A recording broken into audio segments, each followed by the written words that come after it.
ఈ formula race విషయంలో కేటీఆర్ పై FIR నమోదు పిరికి చర్య అని ములుగు జిల్లా మాజీ గ్రంథాలయ సంస్థ చైర్మన్ గోవింద్ నాయక్ అన్నారు.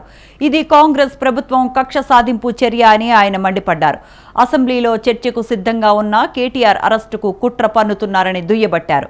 ఈ సందర్భంగా గోవింద్ నాయక్ నిర్వహించిన మీడియా సమావేశంలో జిల్లా బీఆర్ఎస్ అధ్యక్షుని పేరు, ములుగు నియోజకవర్గం ఇన్ఛార్జ్ నాగజ్యోతి పేరు గాని ప్రస్తావించకపోవటం గమనార్హం. దీంతో జిల్లా బీఆర్ఎస్లో అంతర్గత విభేదాలు ఉన్నాయనే గుసగుసలు వినిపించాయి.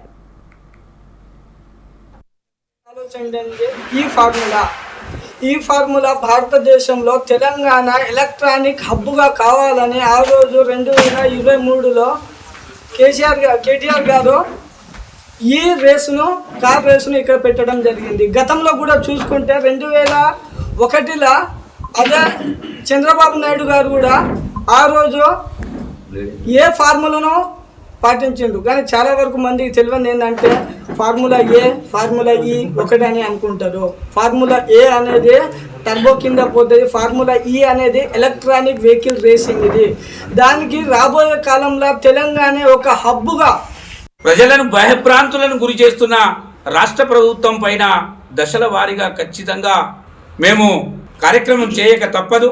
మొన్నటికి మొన్న సర్పంచుల యొక్క పెండింగ్ బిల్లులు రాలేదు అని వాళ్ళు అసెంబ్లీ ముట్టడి కార్యక్రమానికి పూనుకుంటే రాత్రికి రాత్రి పోలీస్ డిపార్ట్మెంట్ వాళ్ళు పోయి వాళ్ళ ఇళ్లలో పోయి మరి 4 గంటలకు 5 గంటలకు తీసుకొచ్చిన దాఖలాలు ఉన్నాయి. అంటే ఇంత నిర్బంధమా?